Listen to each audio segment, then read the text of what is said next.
Hare Krishna. Good morning, everyone. Welcome to our Srimad Bhagavatam reading at ISKCON Naperville this Saturday morning. Please, let's all offer obeisances to Srimad Bhagavatam and all the acharyas who have such a deep appreciation and eagerness to connect with this wonderful literature. Each verse and each page of this book, what Srila Prabhupada gave us, has immense potency to uplift our consciousness. And that's why Shashik Prabhu says, each day let's try to cultivate a mustard seed of faith. So I don't have so much realization or connection to Srimad Bhagavatam, but I'm aspiring. So with all the prayers and blessings, I would like this next probably 30 to 40 minutes for us to experience that upliftment, which doesn't just last for this class time, but to continue through the day and continue in our lives. Thank you so much for joining. So we will start with the prayers. As we have enough time today with 1 hour class, I thought we will recite these beautiful prayers by Srila Sanatana Goswami in the glorification of Srimad Bhagavatam. I'll share the screen in case if you want to see the prayers and recite. Sarva Shastrabdhi Piyusha Sarva Vedaika Satvala Sarva Siddhanta Ratnadhya Sarva Lokaika Drikpadha Sarva Bhagavata Prana Srimad Bhagavata Prabho Kali Dhvantodita Ditya Shri Krishna Parivartita Paramananda Pathaya Prema Varshaksharayate Sarvada Sarva Sevyaya Shri Krishnaya Namostute Madeka Bandhu Mat Sangin Mat Guru Man Mahadhana Manishtaraka Mad Bhagya Madananda Namostute Asadhu Sadhu Tadayin Ati Nijo Chatakara Hana Muncha Kadachinmam Premna Hritkanthayospura. O Srimad Bhagavatam, O nectar churned from the ocean of all the Vedic scriptures, O most prominent transcendental fruit of all the Vedas, O you who are enriched with the jewels of all spiritual philosophical conclusions, O you who grant spiritual vision to all the people of the world, O life breath of the Vaishnava devotees, O Lord, you are the sun which has arisen to dispel the darkness of the Kali Yuga. You are actually Krishna who has returned among us. O Srimad Bhagavatam, I offer respectful obeisances unto you. By reading you, one attains transcendental bliss, for your syllables rain pure love of God upon the reader. You are always to be served by everyone, for you are an incarnation of Krishna. O Srimad Bhagavatam, O my only friend, O my companion, O my teacher, O my great wealth, O my deliverer, O my good fortune, O my bliss, I offer respectful obeisances unto you. O Srimad Bhagavatam, O giver of saintliness to the unsaintly, O uplifter of the very fallen, please do not ever leave me. Please become manifested upon my heart and my throat, accompanied by pure love of Krishna. Very beautiful prayers. Just getting into Srila Sanatana Goswami's heart. I thought we can just meditate on these verses and the potency of Srimad Bhagavatam, how it's transforming our lives. And as Bhadra Purnima is coming, we can actually meditate how this can pervade our consciousness, and if Krishna and Srimad Bhagavatam so desire to empower us to share this with one and all. So we'll start with the prayers to our Guru Parampara. Om Ajnanatimmirandasya Gnananjana-shalakaya Chakshurunmilitam Yena Tasmai Shri Gurave Namaha. Shri Chaitanya Manobhishtam Sthapitam Yena Bhutale Swayam Rupa Kadamahyam Tadati Swapadantikam Vandeham Shri Guru Shri Yuta Padakamalam Shri Gurun Vaishnavamscha Shri Rupam Sagrajatam Sahagana Raghunadanvitam Tam Sajivam Sadvaitam Savadhutam Parijana Sahitam Krishna Chaitanya Devam Shri Radha Krishna Padan Sahagana Lalita Shri Vishakhanvitamsha He Krishna Karuna Sindho Dinabandho Jagatpate Gopesha Gopika Kanta Radha Kanta Namostute Tapta Kanchana Gaurangi Radhe Vrindavaneshwari Vrishabhanu Sute Devi Pranamami Haripriye Vancha Kalpatarubhyascha Kripa Sindhubhye Vacha Patitanam Pavanebhyo Vaishnavebhyo Namo Namaha Nama Om Vishnupadaya Krishna Presthaya Bhutale Srimate Bhaktivedanta Swami Niti Namine Namaste Saraswate Devi Gauravani Pracharine Nirvisesha Shunyavadi Paschatya Deshatarine Jai Shri Krishna Chaitanya Prabhu Nityananda Shri Advaita Gadadhara Shivasadi Gaura Bhakta Vrinda Hare Krishna, Krishna Krishna, Hare Hare, Hare Rama, Rama Rama, Hare Hare. Kadanchana smite yasmin dishkaram sukharam bhavet smrite viparitam va Shri Chaitanyam namamitam. Hare Krishna, welcome again for our Srimad Bhagavatam reading and discussion this morning. We will continue with the chapter 17 discussion from the first canto. Texts 14 and 15 we'll go through.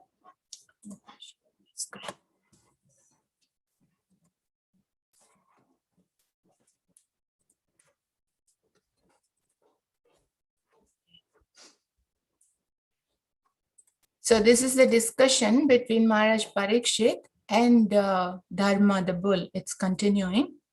Text 14. Janenagasya gham yunjan sarvatosya chamadbhayam sadhunam bhadrameva syad asadhu damane krite. Janenagasya gham yunjan sarvatosya chamadbhayam sadhunam bhadrameva syad asadhu damane krite. What two-word meanings? Jane, to the living beings. Anagasi, those who are offenseless. Agham, sufferings. Yunjan, by applying. Sarvataha, anywhere and everywhere. Asya, of such offenders. Cha, and madbhayam, fear me. Sadhunam, of the honest persons. Bhadram, good fortune. Eva, certainly. Syad, will take place. Asadhu, dishonest miscreants. Damane, curbed. Krite, being so done. Let me just see. I don't know if this is being shared or not. Stop share.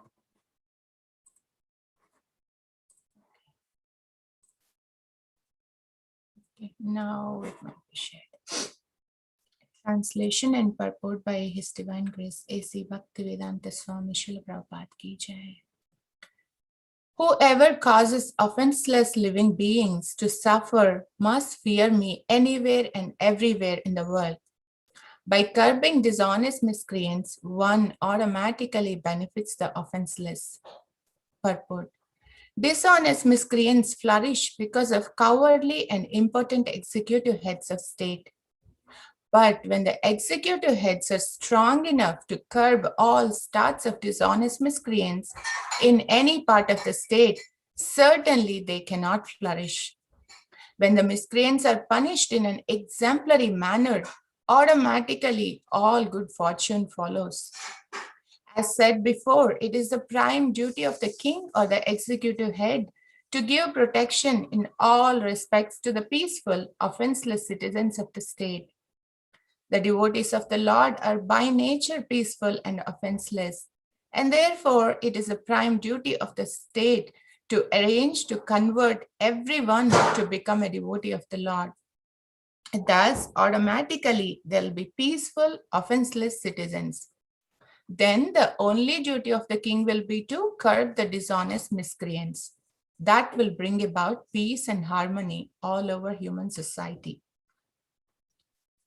So we can see two things coming strongly here. First thing is Maharaja Parikshit's fearlessness, the kind of assurance and protection he's actually awarding to the offenseless people in his kingdom. For this case, he's talking to Bull, the Dharma, and he's saying, whoever causes offenseless living beings to suffer must fear me anywhere and everywhere. Anagasi, those who are offenseless, and agam, sufferings, those who put these offenseless into sufferings. It's in one way, if we see, it is the duty of the king to protect the citizens. And particularly because if they're offenseless, they are not really going out in a sense to even defend themselves. They are like in that peaceful mood. So they are completely dependent on the protection of the king or the ruler. And we can see how we can actually experience or see that assurance from the Lord himself also, how he says, my devotee never perishes, and that kind of protection from the Lord himself. And here we can see that in Maharaja Parikshit, being the representative of the Lord, he is giving this assurance to Dharma that you don't have to suffer. And Dharma was actually not saying, Maharaj Parikshit was asking, who is the perpetrator? Who is this who caused you to suffer like this? Just tell me, I'm going to see their end. So he is actually, as he was speaking, he is actually giving that assurance to offenseless, particularly it's mentioned. By curbing dishonest miscreants, one automatically benefits the offenseless. So it's actually two-way, as we see from Krishna's statement, why he appears paritranaya sadhuna vinashaya cha dushkritam. So to annihilate the miscreants and also to protect the devotees. And by protection of the devotees means to make sure they are in peace, they are able to execute their devotional services without having to bother so much about, taking care of things in terms of emergencies. Of course, natural calamities and things will be there. But at least from the other living entities, that is the responsibility of the leader or the ruler. And we can also see how these cows and other animals, they're also offenseless. They're not really causing any trouble to others. But in spite of that, they're not able to receive the protection here in the current age, if we see. Dishonest miscreants flourish because of cowardly and impotent executive heads of state. We can see how the current generation of either political or administrative rulers, when they are not fixed in doing their duty properly in this line of representing the Lord, we can actually see this whole chapter and further chapters as kingly duty. It's not so much of a, show off their power. That's not really, something. It's coming from Maharaj Parikshit. We can clearly see that he is being so fearless because of his dependence and shelter in the Lord. But when the executive heads are strong enough to curb all sorts of dishonest miscreants in any part of the state, certainly they cannot flourish. When the miscreants are punished in an exemplary manner, automatically all good fortune follows. So here Prabhupada is writing, it's actually the prime duty of the king or the executive head to give protection in all respects to the peaceful, offenseless citizens of the state. So that is actually the prime duty. It's not so much of a, political gambit or this or that, but this is the main duty for the people in administrative class. And Prabhupada writes this beautiful purport in Bhagavad Gita, chapter 2, text 21, where he talks about this violence has a proper, everything has a proper utility. And in the same way, violence also has its application. Because typically we hear whenever we, share Bhagavad Gita or about religiosity, particularly Krishna consciousness, to some new people, they say, you know what, God is supposed to be all peaceful, all loving. Why he has actually encouraged Arjuna to fight, in spite of Arjuna wanted to, leave the battle, and he wanted to at least be saintly or show that he is saintly, and doesn't want to involve in this warfare with, so much bloodshed and everything. But Krishna doesn't leave him. He is like, again and again, chapter after chapter, he actually says, no, this is your duty. You have to fight. It's not only for them to execute their duty, because by executing our duty, we will actually be gradually purified of our material contamination. But also because of this particular statement here, it's a prime duty of the king or executive head to give protection. It is their duty to actually take care of their citizens. So when these miscreants, these Kauravas and all these kings, they are just left like that. Even Yudhishthira Maharaj says, oh, Duryodhana is actually ruling fine, so why do I bother, all that stuff. He may be a very good politician, but actually, as long as they are not representing the Lord, they don't have these saintly characters. It's not actually, giving the real protection to the citizens. So that is what is really needed. And that's why Krishna says it's actually, if we don't perform the duty, that actually becomes non-violence. So even for us, if we are in a position to actually give protection to somebody, to stop someone's, misdemeanor, or like someone is causing harm to others, let's say our kids, or like whoever is depending on us, if you're not doing that duty, then we are actually becoming nonviolent. That's not, I'm sorry, then we are actually becoming violent. That's not really the non-violence we are practicing there. And then Prabhupada continues, the devotees of the Lord are by nature peaceful and offenseless. And therefore, it's a prime duty of the state to arrange to convert everyone to become a devotee of the Lord. Prabhupada is, just so brilliant how he actually brings this, the need for Krishna consciousness. And I was actually, as I was going through this text, I'm like, okay, this is not really directly talking anything about, Krishna or pure devotional service. I'm like, okay, what should I talk about this king and, leadership, rulers, all that characteristics. But how Prabhupada actually brings this concept of the need for Krishna consciousness, bhakti, or becoming devotees of the Lord, and living in that sense is the only means, wherever we are living, however, whatever is happening, that is a prime need for all of us. So Prabhupada is beautifully bringing here this peaceful, offenseless citizens of the state. So how they're actually peaceful and offenseless when they can actually become devotees, then naturally they are peaceful and offenseless. And when I was reading this statement, I was like, wait a minute. Prabhupada says, the devotees of the Lord are by nature peaceful and offenseless. I'm like, okay, I don't know if I can really say that about myself.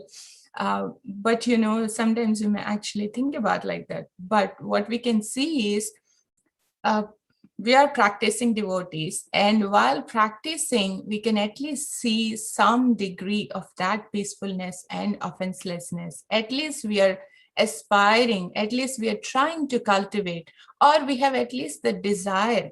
Even if we cause offense to somebody or troubling somebody, immediately, we actually feel in our heart, oh, why did I do that? And we go to them and apologize and seek forgiveness, and we don't want to repeat that again.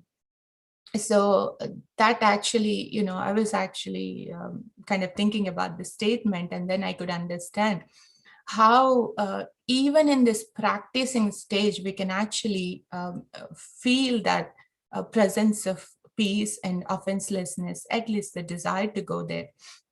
So we can only imagine if everyone is in that kind of, perfectly dovetailed and being such devotees of the Lord, naturally they are peaceful and they are offenseless. And we can also see how, how it can lead to this state just by practicing devotional service. Because when we want to love and serve God, naturally we see everyone as a part and parcel of God. When we have that kind of realization, and then obviously we cannot cause forget about unintentional, at least intentionally we cannot cause harm to any other living being. Forget about just the human beings, even to any living being for that matter, because we are seeing them as same as ours, and the thing that can cause us trouble, cause us pain, we don't want to inflict that onto others. So that is something which is really beautifully Prabhupada is bringing here, how practicing devotional service or bhakti or serving Lord, that can actually cause this peace and harmony all over the human society. And then still there may be people, naturally, as we see, even though we are in the spiritual world, we have this tendency. So we obviously came to the spiritual world in the similar way. Even in the kingdom, even if, there are efforts to make everyone devotees, there are still people who wants to, object and being miscreant and do things sadhu. And then it actually becomes easier for the kings. He doesn't have to deal with the handling the whole entire stuff, but instead he just has to focus on these small bunch of miscreants or the people who are not adhering. And by strongly punishing them, what Maharaj Parikshit is saying, they have to fear me anywhere and everywhere in the world. So he is giving such a strong statement, which actually shows his fearlessness to face anyone and any place, anywhere, by inflicting such a fear in these miscreants. Prabhupada is writing here, actually, when the miscreants are punished in an exemplary manner, automatically all good fortune follows. So this all good fortune follows, I was thinking of that purport of Bhagavad Gita, 2nd chapter, 21st verse again. It is definitely good fortune for the sadhu, saintly people, because they are not so disturbed by these other kind of people. But it is actually good fortune even for those people. Prabhupada writes there how from Manu Samhita, these miscreants or the so-called offenders, when they actually go through the punishment in this lifetime itself, they're actually freed of their karma, because they're actually going through these reactions in this lifetime itself, and they don't have to, take another birth and go through that just for the reaction. So it's not only good fortune, this punishment of these unsaintly asadhu people, it's not only good fortune for the saintly, but it's also good fortune for themselves. So we will continue to text 15. Anagashviha bhuteshu ye agaskrinnirankushaha ahartasmi bhujam sakshat amartyasyapi sangadam. Anagashuiha, to the offenseless, bhuteshu, living beings, yah, the person, agah krit, commits offense, nirankushaha, upstart, Aharta asmi, I shall bring forth. Bhujam, arms. Sakshat, directly. Amartyasya api, even one who is a demigod. Sa angadam, with decorations and armor. So it's further coming, his fearlessness, Maharaj Parikshit, how he is ready to face, even if they're of the denizens of the heavenly planets. Translation: an upstart living being who commits offenses by torturing those who are offenseless shall be directly uprooted by me, even though he be a denizen of heaven with armor and decorations. Here, Prabhupada is focusing this whole paragraph here on this amartyasya api.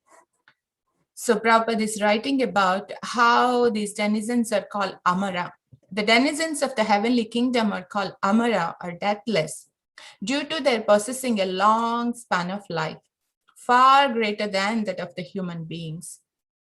For a human being who has only a maximum 100-year duration of life, a span of life spreading over millions of years is certainly considered to be deathless. For example, from the Bhagavad Gita, we learn that on the Brahmaloka planet, the duration of one day is calculated to be 4.3 million times 1,000 solar years. Similarly, in other heavenly planets, one day is calculated to be 6 months of this planet, and the inhabitants get a life of 10 million of their years. Wow. Therefore, in all higher planets, since the span of life is far greater than that of the human being, the denizens are called deathless by imagination, although actually no one within the material universe is deathless. Maharaja Parikshit challenges even such denizens of heaven if they torture the offenseless. This means that the state executive head must be as strong as Maharaja Parikshit, so that he may be determined to punish the strongest offenders.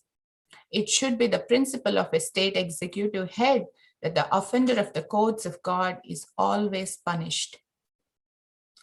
So Prabhupada is bringing this, the other planets in the material world, how one may feel it's so long duration, and even the the enjoyments may be more refined and more opportunities for sense gratification, and definitely not going through the kinds of miseries that we are going through. So one may be actually attracted seeing this amara or deathlessness. But Prabhupada is giving these calculations, and I think in the 8th chapter Bhagavad Gita, Krishna talks about this, the nature of the material world, and he says it's bhutva bhutva praliyate. It's again and again going through this cycle of creation and annihilation. And one of the Prabhupada writes, all the living beings helplessly they have to go through. Even these denizens of heaven, even though they have higher powers and longer life and better facilities, still they also have to go through this this cycle. I think Brahma's lifetime, if I remember, 311 trillion 400 million, I think so. Yeah, that seems like lots and lots of years. But then Prabhupada writes the next statement after mentioning that lifetime of Brahma, he says, it's considered to be a lightning flash in comparison to the eternity. So that is something we can understand. Though we may see them as amara or deathless compared to our calculation, our lifetime of who knows what exactly, but a maximum 100 years. But for their consideration, even though it is thousands and millions of years according to Earth's calculation, still they also have to go through. So that is something Prabhupada is bringing here as this amara word is used. The other point which is very strongly coming here is Maharaja Parikshit's readiness to face even the denizens of heaven. They're actually very, very powerful, and they have these, all the mystic abilities and whatnot to fight.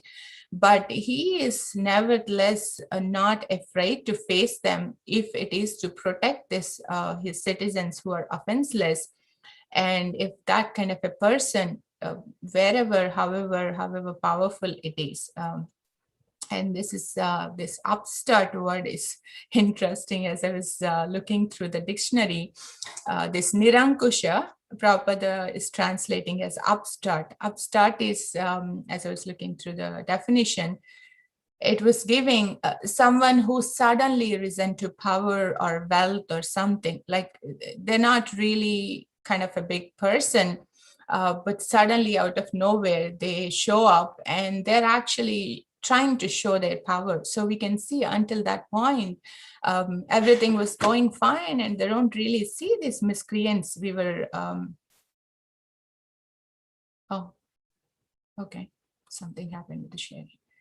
So we have heard about the descriptions of Maharaj Yudhishthira kingdom, how everyone is so happy, including the rivers, mountains, and Mother Earth. Everything is like so profusely, abundantly available, and no one is in this kind of mentality to torture or harm others.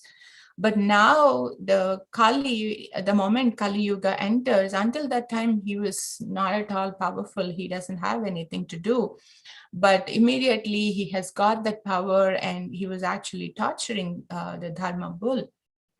So Prabhupada is using this word aptly, the upstart, who is kind of a dictatorship, suddenly gone to power, and they start troubling people, really arrogant people.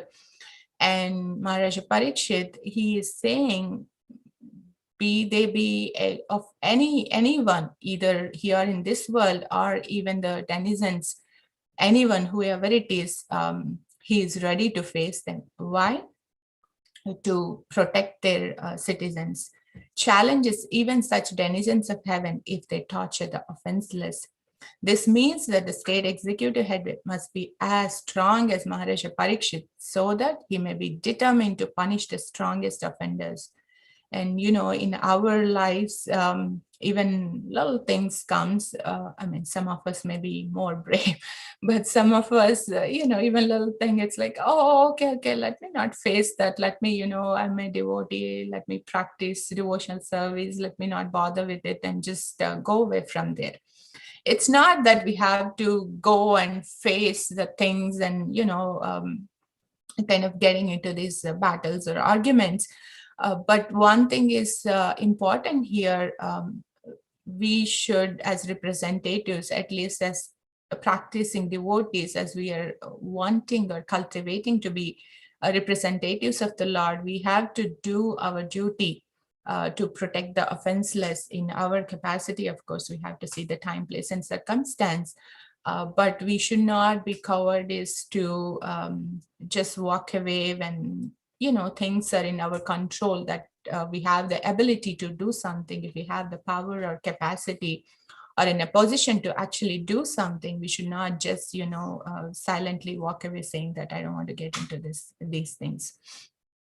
That is something which is coming to me personally, because I say, oh, that's okay, let it go away. I don't want to do anything with this. But by that, even if we have the capacity, we are not actually doing our duty as a representative of the Lord. When we see some offenseless and someone who's not able to protect themselves, and if we are in a position to protect them, we should do all that is needed to actually protect them. It should be the principle of a state executive head that the offender of the codes of God is always punished. So here the king or the state head, they're actually making sure the laws of God are actually in place and everyone is following that. If we don't have these kind of leaders, we can see how, what we are experiencing now, how the Mother Earth and, the nature itself, the material nature actually takes care of those things, the natural calamities and all that. So we anyway have to go through these things for whatever we have done. But if we have such kind of leaders who are qualified enough to make sure laws of God are actually in place and people are living by them, then it can lead to more peaceful and more harmony in the society. So to summarize from both the verses, one thing which is coming out strongly is Maharaj Parikshit's very strong assurance and his fearlessness to award protection and protection for his citizens who are offenseless and peaceful. He wants to keep them that way. And Prabhupada is encouraging everyone, one of the ways that we can actually attain such peace is by taking up the bhakti process. And the next verse is again Maharaj Parikshit or the head of the state or the leader. They should be very brave and strong to actually punish anyone, whoever it is, who is causing trouble to these offenseless, either human beings or the any other living beings, because that's their prime duty. And this Amara, even if they are citizens of denizens, they will still have to go through, and that is something Prabhupada is bringing here. It's not really deathless, but just in comparison to us, we may be thinking of them as, deathless or Amara. So Maharaja Parikshit's leadership qualities continuing in this chapter, particularly because of his shelter and his strong connection with Krishna to execute the mission of the Lord by following in the footsteps of his predecessors, Maharaja Yudhishthira and all the Pandavas.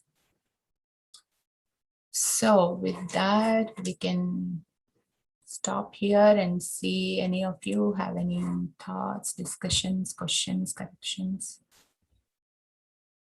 Kindly go ahead and share. Thank you for attentively listening.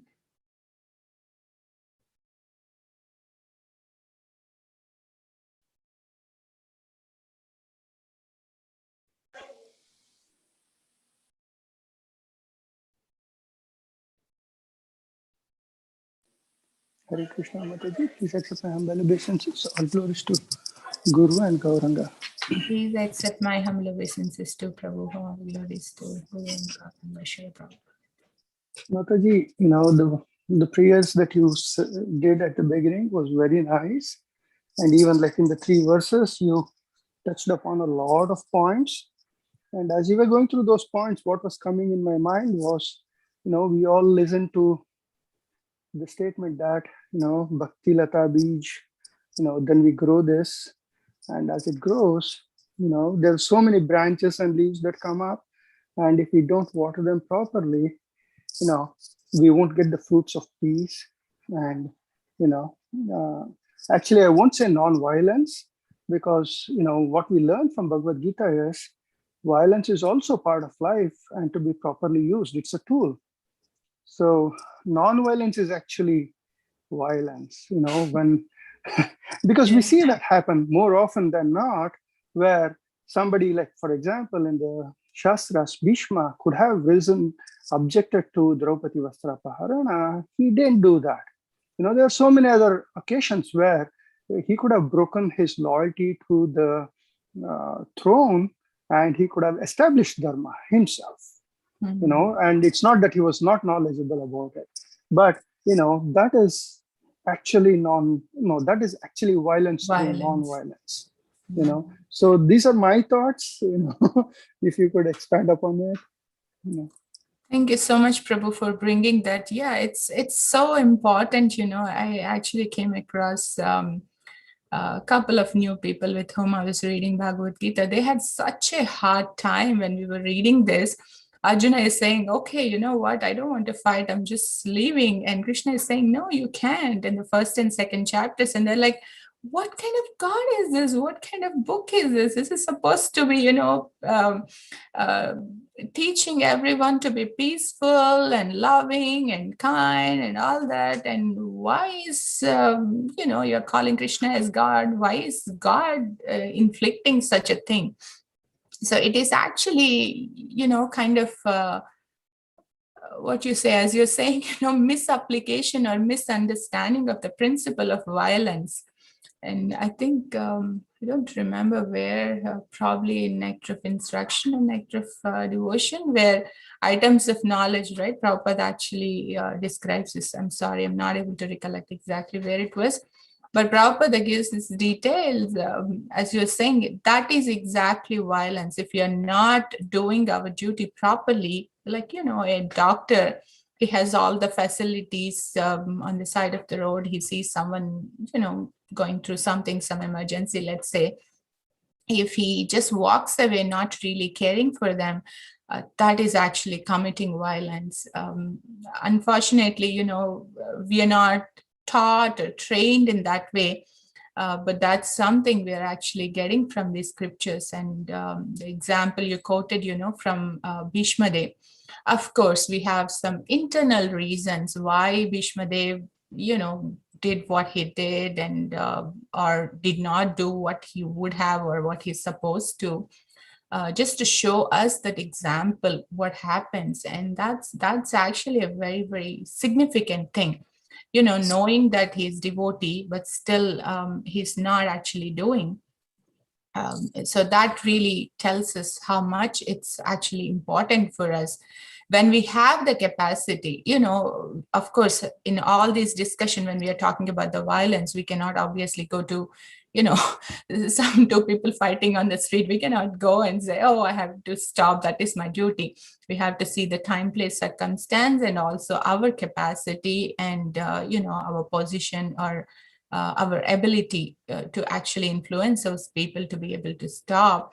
But when it is in our jurisdiction, our ability not doing is, definitely a violence. Thank you for bringing it up. Yeah, Mata. Actually, if I may take a couple of more minutes, just on the same point, you brought up a couple of very good points. The difficulty that we all have when we read the scriptures is we come through a left liberal, education system where we are supposed to be free, and we don't understand what free thinking is. And like, free thinking doesn't mean you think without responsibilities, but that is exactly what happens with the left liberal thinking that we hear. Sorry if I'm bringing in politics, but that is exactly what Prabhupada is telling us. These are all the philosophies of thought where you go unleashed without any moral or any philosophical responsibilities, and then you end up where you are. The example I see in this is, as a very young child, I was taught about Bhagavan Buddha and Anguli Mala. This Anguli Mala is walking behind Bhagavan Buddha saying, I'll kill you and I'll take your fingers and I'll decorate them. And there is a conversation that happens. At the end of the conversation, Anguli Mala falls at his feet, surrenders. Well, this is fine. It's good to listen as a story. And that sort of capability only some avatars of the Lord have. Others don't have. So if it was somebody like me and said, if somebody comes to me with a gun saying, I'm going to kill you and I'm going to try to convince him, there is no way I can survive. So some of these philosophies are very, very misplaced. That's my thoughts, Mataji. I'll stop with that. Yeah, definitely, Prabhu. But, as you're saying about this, someone coming with a gun, I think it has, both of them has its place, Prabhu. I was just reading the other day, sometime back, this empathic communication. I don't know how many of you are aware of this nonviolent communication by Krishna Maharaj, and he refers to nonviolent communication by Marshall Rosenberg. There actually he gives one real life example. Someone who is so disturbed actually comes in the middle of the night to a inn and asks, I need a room to stay for night. And the lady at the receptionist, she says, sorry, we are booked. And he immediately takes a knife and literally puts it to her neck and says, are you going to give me the room? And otherwise I'm going to kill you. So actually he describes, Marshall Rosenberg describes how she was like, instead of being afraid, she actually kind of tried to understand what he must be going through. And he was actually going through a lot of rough patch, like so much of troubles. And in that mindset, he doesn't even know what he was doing. So, the reason I'm bringing it up is each has its place. But of course, we have to see our ability. Again, I'm repeating this, our ability, how much, and definitely Krishna's inspiration at that point. If you're trying to connect to Krishna, and the Dami Buddhi Yogam Tam, we can actually pray in those kind of situations. Krishna, you know what? I don't know whether to really go and, stand up for this person, or really to walk away from here. Because we even hear this, right? Like when we hear the offense of a person, there are three things to do, and it's like really strong. One is to argue with that person and stop him from offending, or else leaving that place, or else taking life. I mean, that's really strong. So obviously we may not take that position, but we may not have the capability to really argue and stop the other person, so we may leave. But if we have the capability, if we are in a position to stop the other person, then we should not walk away, just simply walk away. Yeah, that would definitely come under that. So a lot of this, I think it needs, I would say, I mean, at least I'm not in that position, but it needs a lot of maturity and that kind of intelligence, guided by Krishna within, for us to really act through. Yeah, just thought I'll add this, Prabhu. Thank you so much, Mataji. Particularly the three options, I remember reading it in Nectar of Instructions as well as Nectar of Devotion. Thank you so much, Mataji. Thank you. Yeah, Bhakti Shastri is like so fresh. Yeah, thank you for those discussions. Anyone else? Dear Matajis or Prabhujis? Say 20. Something we can discuss, otherwise we can stop here. I don't see Lingaraj Prabhu in my field. Yeah, Hare Krishna Mataji, please accept my humble obeisances. All glories to Guru Maharaj and Srila Prabhupada. Please accept mine too, Mataji. All glories to Srila Prabhupada. Yeah, thank you. Just like how Prabhu said, you brought out a lot of points in these two verses regarding how violence has its utility and the duty of a king and a leader. So in one sense, we're also leader of our family and for our children, and even ourselves in one sense, because in Bhagavad Gita, we read that actual violence is having this human form of life and not utilizing it in self-realization.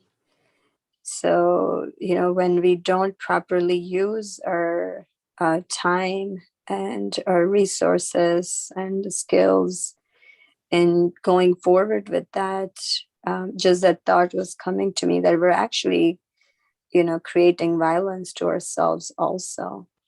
So it's so very important to, look at it from ourselves and being leader for ourselves and to our family, to our community, to a nation. And that says kind of in concentric circles going out and seeing, actually, I was thinking as you were talking about it is, where am I being violent, right? Like in our lives too, that's the contemplation I was having as you were speaking, that, I may not, I cannot do everything perfectly, but this contemplation of where I'm not quite using this properly, my things. So just wanted to share that, Mataji. Thank you so much, Mataji. Thank you. Yeah. That's such a beautiful and very profound and practical application. Yeah, that's so amazing. Yeah, it starts with ourselves and that family, right? Yeah. Yeah. Thank you. Okay. If nothing else, we can stop here. Thank you so much for joining this morning and participating in the discussions. Vancha kalpatarubhyascha kripa sindhubhyeva cha patitanam pavanebhyo vaishnavebhyo namo namaha. Grandra Srimad Bhagavatam ki jai. Srila Prabhupada ki jai. Hare Krishna. Hare Krishna.